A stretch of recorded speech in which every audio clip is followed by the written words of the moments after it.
स्वामी समर्थ, जय जय स्वामी समर्थ, श्री स्वामी समर्थ, जय जय स्वामी समर्थ।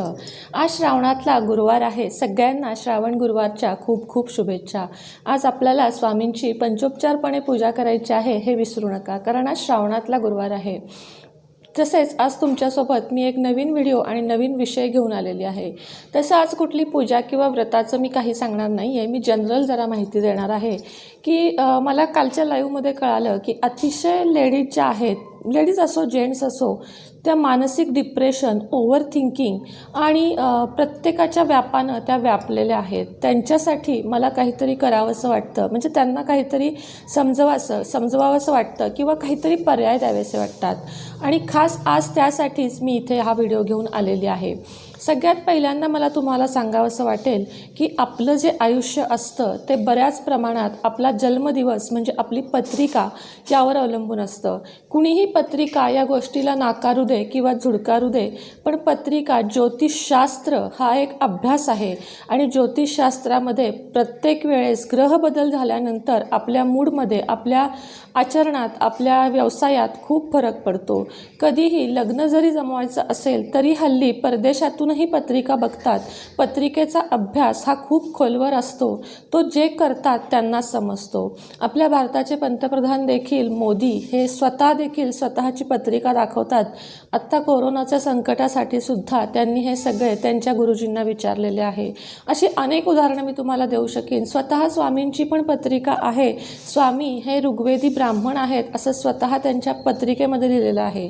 त्यामुळे पत्रिका हा विषय तुम्हाला जर तुमच्या इथे कुठलेही चांगले, म्हणजे जे नुसते पैसे घेऊन पत्रिका छापून देतात असे नाही, तर कुंडलीचे व्यवस्थित योग बघतील अशा ठिकाणी तुमच्या आत्ता कुठला गुरु बिघडलाय, शुक्र बिघडलाय, आता शुक्र बिघडला की तुमच्या धनावर परिणाम होतो, राहू बिघडला की तुमच्या आजारी घरात आजार पण येतं, असे अनेक त्याच्यावर उपाय आहेत। पण आधी काय बिघडले हे बघा। त्यानंतरचा दुसरा पर्याय मी तुम्हाला सांगते की म्हणजे मला तुम्हाला सांगायचं आहे की ज्योतिषशास्त्र हा एक अभ्यास आहे, ही कोणतीही अंधश्रद्धा नाही।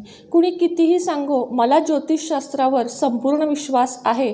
ज्योतिषशास्त्रावर माझी स्वतःची पत्रिका संपूर्ण, मी जसं माझं आयुष्य आहे तसं तसं घडत चाललेलं आहे।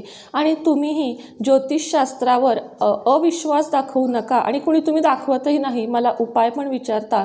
आणि माझी तुम्हाला कळकळीची विनंती आहे की हा एक अभ्यास आहे, ह्याला अंधश्रद्धेमध्ये मिसळू नका। त्यामुळे ज्योतिषशास्त्रावर विश्वास ठेवा, तुमची पत्रिका चांगल्यात चांगल्या गुरुजींना दाखवून घ्या। दुसरी गोष्ट आता मला इथं बोलायची आहे, हा झाला पत्रिकेचा विषय।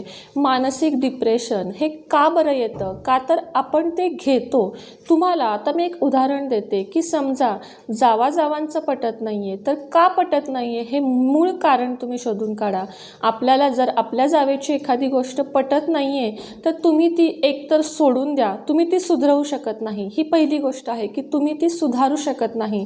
जर तुम्ही ती सुधारू शकत नाही तर त्या गोष्टीच्या तुम्ही मागे जाऊ नका की तू तुझ्या दिशेनं आणि मी माझ्या दिशेनं। तुम्हाला जे पटेल तेच उचित कार्य तुम्ही करा आणि तिला जे पटेल तेच करू दे। ते चूक आहे की बरोबर आहे हे साक्षात देव ठरवेल, साक्षात आपले स्वामी ठरवतील। आपण देव नाही की कुणाला चांगलं वाईट म्हणायचं। मानसिक डिप्रेशन हे घेताना तुम्ही सतत विचार करा की आत्ता तुमच्यावर 1,00,000 रुपये समजा कर्ज आहे आणि तुम्ही सतत विचार करत आहात, तर त्या 1,00,000मधले 99 रुपये तरी फिटणार आहेत का? नाही। उलट तुमच्या बॉडीवर त्याचा विपरीत परिणाम होत जाऊन तुम्ही जास्त डिप्रेशनमध्ये जाणार आहात। तसं करण्यापेक्षा तुम्ही ते कसं फेडू शकाल, समोरच्याचं ज्याचं कर्ज आहे त्याला समजवून त्याचे हप्ते कसे तयार करून घेऊ शकाल, तुम्ही कसं ते फेडू शकाल, या गोष्टीच्या मागं लागा। ह्या गोष्टीच्या मागं लागल्यामुळे तुमचा निश्चितच फायदा होईल।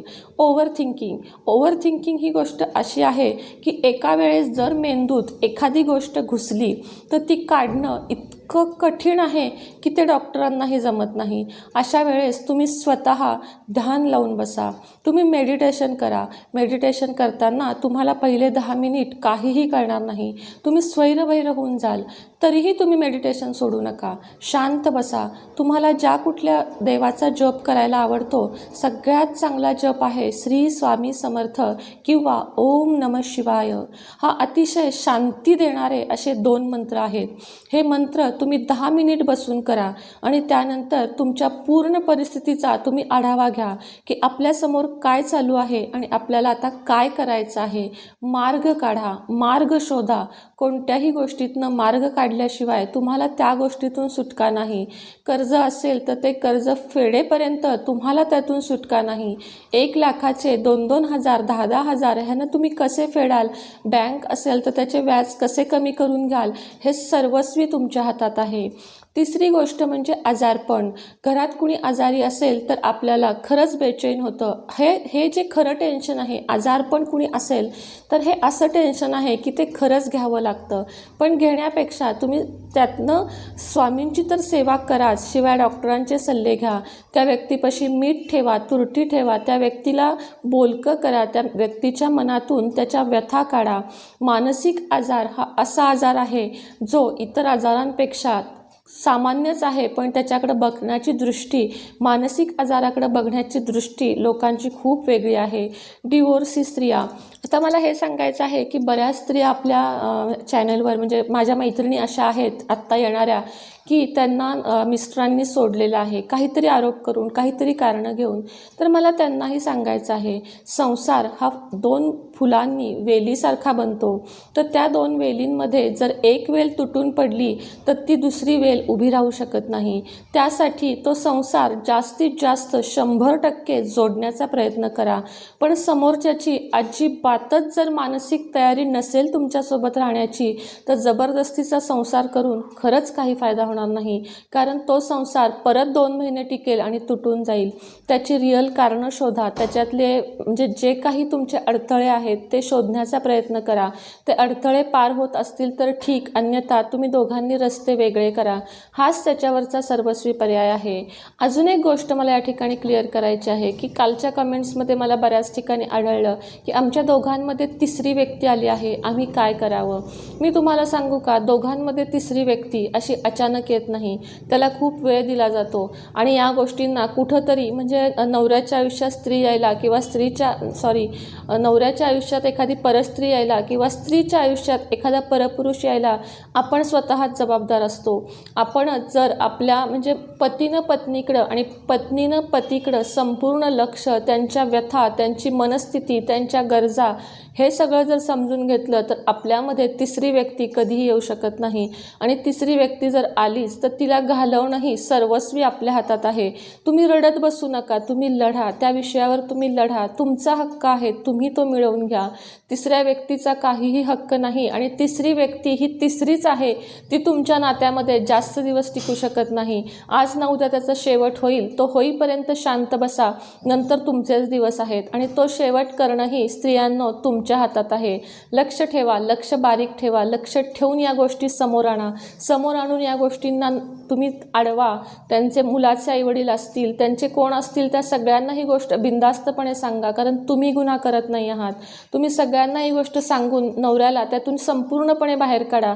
परस्त्री ही परच असते, ती परक्याचेच धन असते. तिलाही तिचा संसार किंवा बाकीच्या गोष्टी असतात, त्यामुळं ती तुमच्या नवऱ्यामध्ये जास्त काळ टिकू शकणार नाही. त्यामुळं तुम्ही अशा स्त्रियांना बेदखल करा, स्वतः उभं राहून करा.